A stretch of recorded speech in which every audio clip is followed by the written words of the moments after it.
साथियों नमस्कार। Target with teacher academy में आप सभी का हार्दिक स्वागत एवं अभिनंदन है।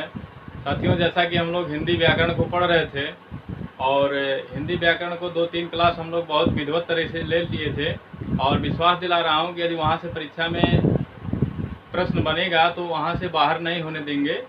और साथियों, आज हम लोग पढ़ेंगे शब्द रचना के बारे में पढ़ेंगे कि शब्द रचना क्या चीज़ होता है, शब्द की उत्पत्ति कैसे हुई है, शब्दों के भेद जो है कैसे है, कितने प्रकार से शब्दों के भेद को बांटा गया है। उत्पत्ति के आधार पर देखेंगे, व्युत्पत्ति के आधार पर देखेंगे शब्दों को कितने प्रकार से बांटा गया है, और अर्थ के आधार पर देखेंगे कि शब्दों को कितने प्रकार से बांटा गया है। विकार के आधार पर देखेंगे कि शब्दों को कितने प्रकार से बांटा गया है, और शक्ति के आधार पर देखेंगे कि शक्ति के आधार पर शब्दों को कितने प्रकार से बांटा गया है। तो साथियों, आज हम लोग शब्द रचना के बारे में पढ़ेंगे। तो साथियों, आप लोगों से एक छोटा सा रिक्वेस्ट है कि जो भी साथी हमारे चैनल को लाइक और सब्सक्राइब नहीं किए हैं तो कृपया लाइक और सब्सक्राइब भी कर लीजिएगा। और जिन भी मित्रों के या साथियों के सिलेबस में थोड़ी सी भी अगर हिंदी आ रही है तो उन्हें ये क्लास को देखना चाहिए और अपने भी मित्रों को भी शेयर कर देना चाहिए। तो आप लोग जरूर करिएगा। तो आइए आज हम लोग शब्द रचना के बारे में देखेंगे। देखिए, शब्द रचना क्या होता है। पहले देखिए, रचना किसे कहते हैं। रचना का अर्थ होता है कि मतलब है किसी चीज़ का निर्माण करना, नए सिरे से निर्माण करना ही रचना होता है। और शब्द देखिए, शब्द क्या होता है। शब्द जो है दो या दो से अधिक सार्थक स्वतंत्र इकाई से जो निर्माण होता है, मिलकर जो निर्माण होता है वही शब्द कहलाता है। दो या दो से अधिक वर्णों के मेल से स्वतंत्र सार्थक इकाई का जो निर्माण होता है वही शब्द होता है, उसी को शब्द कहते हैं। तो आज हम देखते हैं उत्पत्ति के आधार पर और व्युत्पत्ति के आधार पर, रचना या बनावट के आधार पर शब्दों के भेद, शक्ति के आधार पर शब्दों के भेद कितने होते हैं, अर्थ के आधार पर देखेंगे, विकार और रूपांतर के आधार पर शब्दों के भेद देखेंगे। तो आइए हम लोग देखते हैं। साथियों देखिए, उत्पत्ति एवं स्रोत के आधार पर, और देखिए हम बताएंगे कि प्रश्न जो है कैसे बनाया गया है परीक्षाओं में और कैसे बन सकता है वो भी हम बताने का प्रयास करेंगे। आप लोग बने रहिएगा सेशन में। तो देखिए, शब्दों उत्पत्ति एवं स्रोत के आधार पर, इसे उत्पत्ति के कह सकते हैं। उत्पत्ति के आधार पर कितने प्रकार हैं शब्दों के, या स्रोत के आधार पर भी कह सकते हैं कि शब्दों के कितने प्रकार हैं। तो देखिए, उत्पत्ति एवं स्रोत के आधार पर शब्दों को 4 भागों में बांटा गया है। कौन कौन से हैं। उत्पत्ति एवं स्रोत के आधार पर देखिए, उत्पत्ति एवं स्रोत के आधार पर शब्दों को कितने शब्द रचना को कितने भागों में बांटा गया है। 4 प्रकार से 4 भागों में बांटा गया है। कौन कौन। देखिए, तत्सम, नंबर 1 तत्सम, नंबर 2 तद्भव, नंबर 3 जो है देशज, नंबर 4 जो है विदेशज। देखिए, उत्पत्ति एवं स्रोत के आधार पर शब्दों को जो है 4 भागों में बांटा गया है। तत्सम, तद्भव और देशज एवं विदेशज। इसी में एक और आता है जो अलग से आता है, इसे इसमें काउंट नहीं किया जाता है, लेकिन इसी के अंतर्गत आता है जो कि संकर शब्द होता है। देखिए, 5वां जो है संकर शब्द होता है। परीक्षा में यदि पूछ दिया उत्पत्ति एवं स्रोत के आधार पर शब्दों के कितने भेद हैं तो आप 4 ही लगाएंगे। एक और इसी में आता है, लेकिन संकर शब्द जो है इसी में काउंट किया जाता है। संकर शब्द देखिए, संकर शब्द मैं अभी बता रहा हूँ कि ये चीजें क्या होती हैं। देखिए, तत्सम मतलब होता है कि तत्सम, इसका देखिए तोड़कर हम बता रहे हैं। तत्सम मतलब उसी के समान, तत्सम। तत्धनसम मतलब उसी के समान। किसके समान मतलब यह जो है संस्कृत का ऐसा शब्द होता है जो ज्यों का त्यों ले लिया गया है। संस्कृत का ऐसा शब्द होता है जो ज्यों का त्यों ले लिया जाता है, वही तत्सम कहलाता है। और तद्भव शब्द जो है संस्कृत का ऐसा शब्द जो इसका रूपांतर, जो अपना रूप बदल कर आता है, जो नए शब्दों का निर्माण करके आता है, वो तद्भव कहलाता है। और देशज शब्द वह होता है जिसकी उत्पत्ति का कोई पता ही नहीं चलती है। इसको जो है कह सकते हैं एक प्रकार से अशुद्ध शब्द होता है, देहाती शब्द होता है, या गंवारू शब्द कह सकते हैं। इसके उत्पत्ति का, देशज शब्द के उत्पत्ति का पता ही नहीं चलता है कि इसकी उत्पत्ति कहाँ से हुई है, वह देशज शब्द होता है। और विदेशज शब्द, विदेशज नाम से ही जान गए हैं कि विदेशी शब्द, जैसे अंग्रेजी हो गया, फ्रांसीसी हो गया, पुर्तगाली हो गया, ये सब जो है विदेशज शब्दों के अंतर्गत आते हैं। और संकर शब्द क्या होता है? संकर शब्द ऐसा शब्द होता है जो दो या दो से अधिक शब्दों के मेल से के मिलने से नए शब्दों का निर्माण होता है, वही संकर शब्द कहलाता है। देखिए तत्सम जो होता है एक प्रकार से शुद्ध शब्द होता है। तत्सम जो है यह संस्कृत का ही शब्द होता है, संस्कृत का ही शब्द होता है, इसलिए यह जो शुद्ध शब्द माना जाता है। तत्सम शुद्ध शब्द होता है। तद्भव जो है, तद्भव जो संस्कृत का ही शब्द होता है, लेकिन अपना रूप जो है परिवर्तित करके आता है, इसलिए इसे अशुद्ध शब्द कहा जाता है। तद्भव जो होता है यह अशुद्ध शब्द होता है।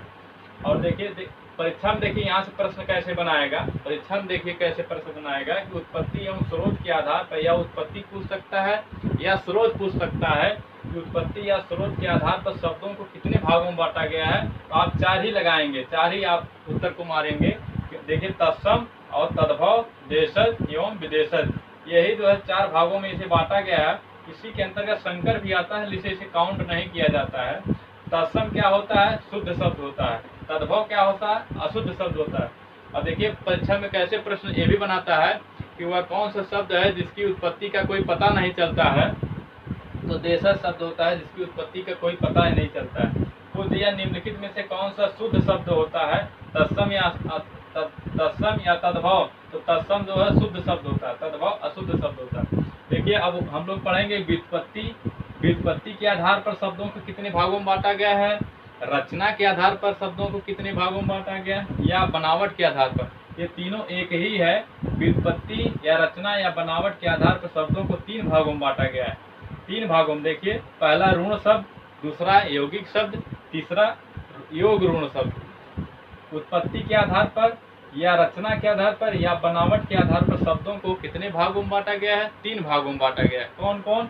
ऋण शब्द, पहला ऋण शब्द, दूसरा यौगिक शब्द, तीसरा योग ऋण शब्द। अब देखिए ऋण शब्द क्या होता है? ऋण शब्द वह शब्द होता है जिसका जो खंडन करने पर कोई सार्थक अर्थ नहीं निकलता है। ऋण शब्द ऐसा शब्द होता है, ऋण शब्द ऐसा शब्द होता है जिसकी खंडन करने पर या जिसको विभाजित करने पर या जिसका विभाजन करने पर कोई सार्थक अर्थ नहीं निकलता है, जिसका कोई अर्थ नहीं निकलता है, वह ऋण शब्द कहलाता है। और यौगिक शब्द क्या होता है?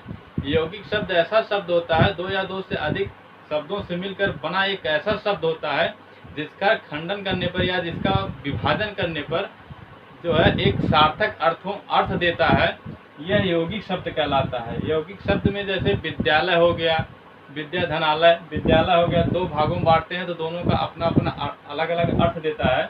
तो अभी हम बता दे रहे हैं, उसके बाद हम एक एक करके डिटेल बताएंगे।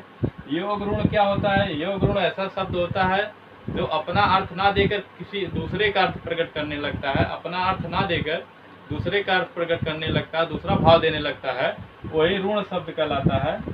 तो ऋण शब्द के जैसे इसके अंतर्गत जितने भी बहुब्रीहि समास के जितने भी उदाहरण आते हैं, बहुब्रीहि समास यदि नहीं आप लोग पढ़े होंगे तो भी मैं पढ़ाऊंगा, लेकिन यहाँ बता दे रहा हूँ, बहुब्रीहि समास के जितने भी उदाहरण आते हैं सब योग ऋण के अंतर्गत आते हैं।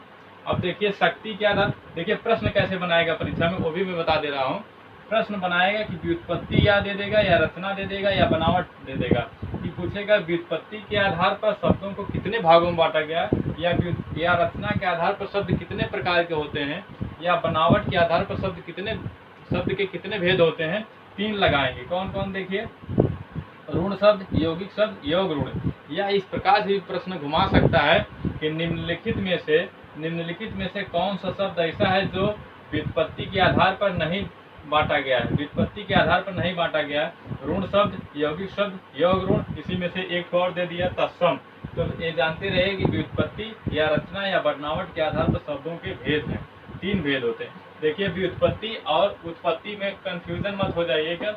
ये देखिए व्युत्पत्ति है, ये उत्पत्ति है, इसके आधार पर जो है कंफ्यूज मत हो जाइएगा।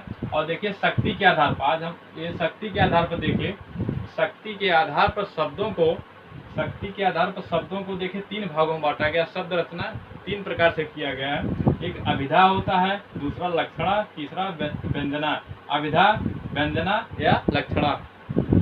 देखिए शक्ति के आधार पर शब्द की कितने भेद माने गए हैं या कितने भागों में बांटा गया है? 3 भागों में, अभिधा, व्यंजना और लक्षणा। अब देखिए अभिधा क्या होता है? अभिधा शब्द होता है जैसे कोई वाक्य होता है, उस वाक्य को या कोई लाइन होती है, उस लाइन को हम पढ़कर देखकर उसका साधारण अर्थ हमको समझ में आ जाता है, उसका भाव समझ में आ जाता है हमको आसानी से। जैसे कोई हम लाइन लिख लिए, कोई वाक्य है, उस वाक्य को हम पढ़ रहे हैं और हमको साधारण अर्थ समझ में आ गया, उसका अर्थ पूरा अच्छी तरह से हमको समझ में आ जाता है, तो वही अभिधा होता है। और जैसे जैसे इसका उदाहरण देख लीजिए, जैसे मान लीजिए कि मैं खुद अपने बारे में बता रहा हूँ, मैं पढ़ा रहा हूँ, तो मैं पढ़ा रहा हूँ इसका अर्थ समझ में आ गया कि हाँ मैं पढ़ा रहा हूँ। या जैसे मान लीजिए कि रवि खाना बनाता है, जैसे मान लीजिए मत समझ लीजिए कि रवि, तो मान लीजिए कि जैसे रवि खाना बनाता है तो समझ में आ गया कि हाँ रवि खाना बना रहा है, इसका अर्थ समझ में आ गया। वो जिसका अर्थ समझ में आ जाता है आसानी से, वह अभिधा होता है। अब देखिए व्यंजना क्या होता है। व्यंजना मतलब होता है कि कोई किसी चीज़ के जो है किसी जैसे नहीं बोला जाता है कि व्यंग, कोई किसी चीज़ के कटाक्ष बोलते हैं कि आदमी को ऐसा मारा जाता है कुछ शब्दों से, जिसे व्यंग्यात्मक बोला जाता है कोई चीज़, वैसे वही शब्द जो है व्यंजना शब्द कहलाता है। अभी इसको हम बाकायदे डिटेल पढ़ाएंगे आगे चल के। लक्षणा क्या होता है। लक्षणा वह शब्द होता है जैसे अपना अर्थ, लक्षणा वह शब्द होता है जैसे अपना अर्थ जो है ना देकर किसी और का अर्थ देने लगता है, किसी और का भाव प्रकट करने लगता है, वो लक्षणा के अंतर्गत आता है। इसके बारे में हम डिटेल बताएंगे, अभी तो हम केवल इसका परिचय करा रहे हैं बाकायदे, जान जाइए। लेकिन परीक्षा में कैसे प्रश्न बनेगा, परीक्षा में कैसे प्रश्न बनेगा उसको हम बता रहे हैं कि शक्ति के आधार पर, देखिए पूछ देगा कि शक्ति के आधार पर जो है शब्द के कितने भेद होते हैं। शक्ति के आधार पर शब्द के कितने भेद होते हैं, तो शक्ति के आधार पर जो है शब्द तीन भेद होते हैं। कौन कौन। अभिधा, व्यंजना और लक्षणा। यह इस प्रकार से प्रश्न बना सकता है कि निम्नलिखित में से कौन सा शब्द ऐसा है जो शक्ति के आधार पर नहीं विभाजित किया गया है। निम्नलिखित में से कौन सा प्रश्न है, निम्नलिखित में से कौन सा शब्द ऐसा है जो शक्ति के आधार पर नहीं विभाजित किया गया है। ऑप्शन 1 अभिधा, ऑप्शन नंबर बी व्यंजना, ऑप्शन नंबर सी लक्षणा, ऑप्शन नंबर डी दे दिया गया तद्भव। तो जानते रहिए कि शक्ति के आधार पर शब्दों के तीन भेद माने गए हैं, अभिधा, व्यंजना और लक्षणा। उसके बाद हम देखते हैं अर्थ के आधार पर। अर्थ के आधार पर जो है, अर्थ के आधार पर शब्द के कितने भेद माने गए हैं। 2 भेद माने गए हैं। अर्थ के आधार पर शब्दों के 2 भेद माने गए हैं। कौन कौन। एक सार्थक अर्थ, सार्थक शब्द, दूसरा निरर्थक जो होता है। अब सार्थक जानते हैं क्या होता है, आप लोग खुद जानते हैं। सार्थक जैसे मान लीजिए, सार्थक मतलब होता है जिसका कोई अर्थ हमको पता चल जाता है, जिसका अर्थ निकलता है वह सार्थक होता है। निरर्थक जिसका कोई अर्थ नहीं निकलता है, निरर्थक शब्द वह होता है जिसका कोई अर्थ ही नहीं निकलता है, वह निरर्थक शब्द के अंतर्गत आता है। जैसे मान लीजिए खाना वाना, जैसे मान लीजिए इसका उदाहरण जैसे खाना वाना, जैसे हम लोग नहीं बोलते हैं खाना बनाते हैं तो बोलते हैं खाना वाना, खाया कि नहीं। तो देखिए खाना, जैसे मान लीजिए खाना और वाना, तो खाना वाना मतलब देखिए खाना तो क्या है, खाना तो सार्थक अर्थ निकल रहा है भोजन। वाना क्या है, इसका कोई अर्थ ही नहीं निकल रहा। वाना मतलब कोई इसका अर्थ निकल ही नहीं रहा है। तो खाना हो सार्थक अर्थ निकल, खाना जो है सार्थक अर्थ है, वाना जो है इसका कोई अर्थ ही नहीं है, इसका कोई मतलब नहीं है, तो यह निरर्थक शब्द होता है। जैसे पानी वानी, जैसे मान लीजिए पानी, पानी और वानी, पानी वानी। पानी तो क्या है, पानी जल है, पानी का अर्थ निकल रहा है जल है, वाटर है, इसे कह सकते हैं पानी, मतलब पानी जिसे हम पीते हैं। वानी क्या है, वानी का कोई अर्थ नहीं निकल रहा है, तो यह पानी क्या है, सार्थक अर्थ है, सार्थक शब्द है। वानी क्या है, निरर्थक शब्द है। इस प्रकार से हम लोग देख लिए अर्थ के आधार पर शब्दों के कितने भेद बांटे गए हैं, 2, सार्थक और निरर्थक। प्रश्न कैसे पूछेगा कि प्रश्न इस प्रकार से बनाएगा कि अर्थ के आधार पर शब्दों को कितने भेद बतलाए गए हैं। तो 2 भेद बतलाए गए। कौन कौन, सार्थक और निरर्थक। कुछ इस प्रकार से बना सकता है कि शब्दों को कितने, अर्थ के आधार पर शब्दों को कितने भागों में बांटा गया है। ऑप्शन नंबर 1 सार्थक 2 भागों में, ऑप्शन 1 2 भाग, ऑप्शन नंबर 2 बी जो है 3 भाग या 4 भाग या 5 भाग। तो आप देंगे 2 भाग में बांटा गया, अर्थ के आधार पर 2 भागों में। अब हम देखेंगे कि रूपांतर या विकार के आधार पर। देखिए चाहे विकार दे सकता है या रूपांतर दे सकता है। रूपांतर या विकार एक ही है। रूपांतर के आधार पर या विकार के आधार पर शब्दों को कितने भागों में बांटा गया है, तो देखिए इसको भी 2 भागों में बांटा गया है। कौन कौन, ये देखिए विकारी है, एक अविकारी है। पहला क्या है, विकारी शब्द है, दूसरा अविकारी शब्द है। विकारी को ही ये हम क्या कह सकते हैं, व्यय कहते हैं, व्यय। विकारी को व्यय शब्द कहते हैं और अविकारी को अव्यय शब्द कहा जाता है। तो देखिए विकार या रूपांतर के आधार पर शब्दों को कितने भागों में बांटा गया है, 2 भागों में बांटा गया है। कौन कौन, विकारी शब्द, अविकारी शब्द। विकारी शब्द को व्यय भी कहा जाता है, व्यय शब्द, और अविकारी शब्द को अव्यय शब्द कहा जाता है, अव्यय। देखिए प्रश्न कैसे बनाएगा, कि प्रश्न बनाएगा कि विकार के आधार पर शब्दों को कैसे, विकार के आधार पर शब्दों को कितने भागों में बांटा गया है। तो विकार के आधार पर शब्दों को 2 भागों में बांटा गया है। कौन कौन, विकारी और अविकारी। यह पूछ दिया रूपांतर के आधार पर, यह पूछ दिया, बैठ जाइए, यह पूछ दिया रूपांतर के आधार पर जो है, रूपांतर के आधार पर जो है शब्दों को कितने भागों में बांटा गया है। रूपांतर के आधार पर शब्दों को 2 भागों में बांटा गया है। आप लोग लिख लीजिए ना। देखिए रूपांतर के आधार पर जो है शब्दों को कितने भागों में बांटा गया है, 2 भागों में बांटा गया है। कौन कौन, विकारी शब्द और अविकारी शब्द। इसी को विकारी को व्यय भी कहा जाता है, अविकारी को अव्यय शब्द कहा जाता है। इस प्रकार से हम लोग रचना, शब्द रचना के बारे में देख लिए। अब एक और भेद, और एक होता प्रयोग के आधार पर शब्दों को कितने भागों में बांटा गया है। देखिए प्रयोग के आधार पर जो है शब्दों को 8 भागों में बांटा गया है। प्रयोग के आधार पर हम लोग देख रहे हैं, यहीं पर हम लोग प्रयोग के आधार पर देख ले रहे हैं। देखिए यहीं पर हम लोग प्रयोग के आधार पर, प्रयोग के आधार पर, प्रयोग के आधार पर हम लोग देख ले रहे हैं। प्रयोग के आधार पर भी शब्दों को 8 भागों में बांटा गया। शब्द को प्रयोग के आधार पर कौन कौन, देखिए संज्ञा 8 भागों में बांटा गया है। संज्ञा, संज्ञा, सर्वनाम, संज्ञा, सर्वनाम, विशेषण, संज्ञा, सर्वनाम, विशेषण, क्रिया, क्रिया विशेषण, क्रिया विशेषण, समुच्चय बोधक, समुच्चय बोधक। देखिए संज्ञा, सर्वनाम, विशेषण, क्रिया, क्रिया विशेषण, समुच्चय बोधक, संबंध बोधक, संबंध बोधक और विस्मयाद बोधक, विस्मयाद बोधक। देखिए संज्ञा, सर्वनाम, विशेषण, क्रिया, क्रिया विशेषण, समुच्चय बोधक, संबंध बोधक और विस्मयाद बोधक, यह प्रयोग के आधार पर शब्दों को बांटा गया है। 8 प्रकार से बांटा गया।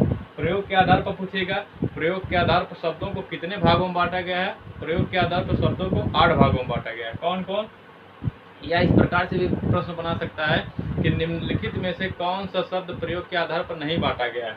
दे दिया संज्ञा या सर्वनाम, विशेषण। ऑप्शन नंबर 1 संज्ञा, ऑप्शन नंबर बी सर्वनाम, ऑप्शन नंबर बी सी विशेषण, ऑप्शन नंबर डी डाल दिया इसमें से डाल दिया विकारी।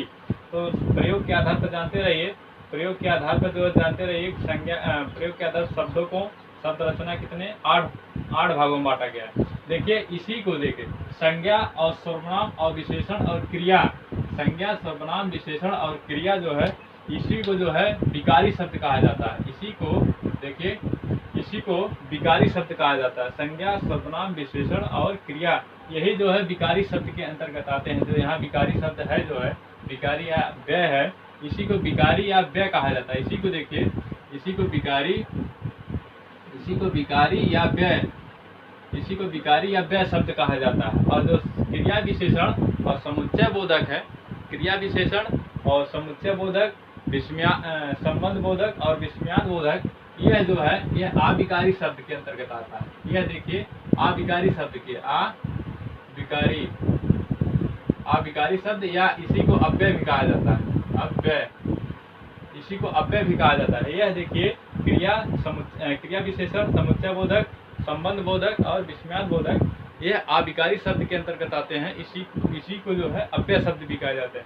इस प्रकार से हम लोग शब्द की रचना के बारे में देख लिए, कैसे प्रश्न बनाता है, और इसके बाद 1 मिनट में हम जो है पूरा रिवीजन करवा दे रहे हैं। तो देखिए शब्द रचना जो है उत्पत्ति या स्रोत के आधार पर, देखिए उत्पत्ति या स्रोत के आधार पर जो है शब्दों को कितने भागों में बांटा गया है? 4 भागों में बांटा गया है। कौन कौन? तत्सम, तद्भव, देशज और विदेशज।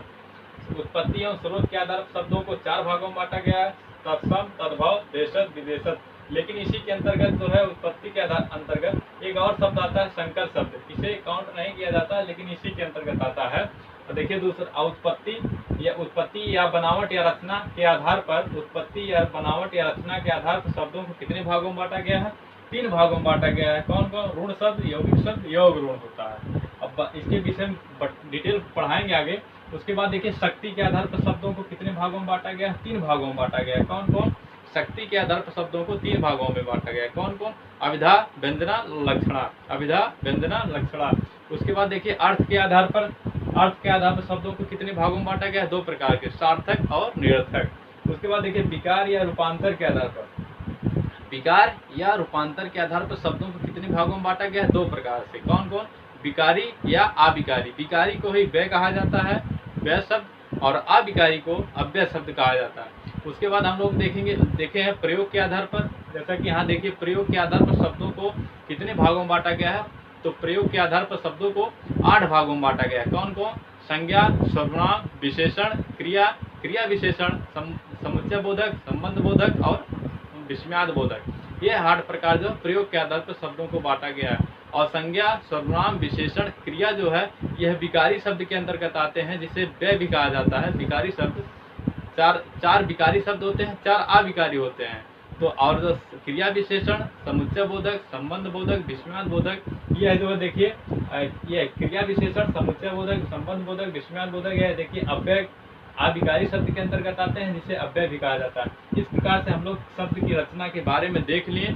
इसके बाद हम लोग एक एक करके डिटेल आगे पढ़ेंगे। लेकिन इसको जानते रहिए कि परीक्षा में प्रश्न बनाता है यहाँ से जरूर, कि इसके डिटेल में नहीं बनाएगा, लेकिन यहाँ से ऊपर से प्रश्न उठाता है 1 नंबर। इसको विशेष रूप से रखेंगे और विश्वास दिला रहा हूँ यदि परीक्षा में यहाँ से बनेगा तो एक भी प्रश्न बाहर नहीं जाने दूंगा। एक प्रश्न तो बनेगा, मिस्टेक नहीं होने दूंगा। लेकिन आप लोग इसको ध्यान से रखिएगा, पूरे कॉन्फिडेंस के साथ मैं आप लोगों को पढ़ा रहा हूँ। तो आप लोग जानते रहिए, यदि एक भी प्रश्न यहाँ से बनेगा तो मैं बाहर नहीं होने दूंगा, ये गारंटी मेरी है। मगर मित्रों थोड़ा मेरे चैनल को लाइक और सब्सक्राइब आप लोग ज़रूर कर दीजिएगा, क्योंकि आप ही लोग हैं जिसके माध्यम से मैं सब कुछ कर सकता हूँ। आगे थोड़ा और अच्छे से देने का प्रयास करूँगा। तो मित्रों मिलते हैं कल। नमस्कार, धन्यवाद।